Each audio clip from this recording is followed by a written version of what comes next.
कोणत्या पिकाला डबल नळी टाकली पाहिजे ठिबकची, असा प्रश्न सातत्याने शेतकरी बांधवांकडून विचारण्यात येतो. तर बघा, एकाच बाजूला नळी टाकल्याने काय होतं की त्या बाजूला पाणी पडल्यामुळे झाडाचे जे मुळं आहेत ते त्या बाजूला जास्ती वाढतात आणि मग दुसऱ्या बाजूला झाड कमजोर होतं. पण हा विषय जे रेग्युलर क्रॉप आहे, ऊस, तुमचं कपाशी, भाजीपाला, त्याला येत नाही, कारण त्याचं आयुष्य तेवढं नसतं की त्याला जास्ती फटका बसेल. पण केळी किंवा फळझाडांना हा विषय येतो.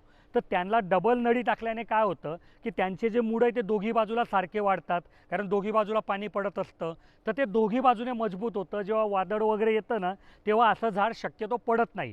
केळीमध्ये हा अनुभव सातत्याने येतो की एकाच बाजूला नळी टाकली आहे तर दुसऱ्या बाजूला मुळं वाढले नाही, म्हणून त्या बाजूला झाड पडून गेलं. तर तो एक फायदा होतो. दुसरा डबल नळीचा फायदा काय होतो की दोघी बाजूने पाणी भेटल्यामुळे जास्ती योग्य प्रमाणात त्याला न्यूट्रियन्स भेटतात. दोघी बाजू मातीमध्ये जे न्यूट्रियन्स आहे ते सोबत घेतल्यामुळे त्यांची वाढ चांगली होते.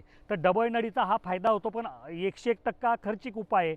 म्हणून बरेच शेतकरी फक्त मोठ्या पिकांकरता डबल नळी वापरतात. तुमचं रेग्युलर क्रॉप असेल तर सिंगल नळी पुरते. अशीच विविध माहिती करता तुम्ही आमच्या सोबत जोडू शकतात. आमच्या व्हिडिओला लाईक करू शकतात, चॅनलला सबस्क्राईब करू शकतात आणि तुमच्याही मनात असा काही डाऊट असेल तर कमेंटमध्ये विचारा. मी पुढच्या व्हिडिओमध्ये त्याचं उत्तर द्यायचा प्रयत्न नक्की करेन.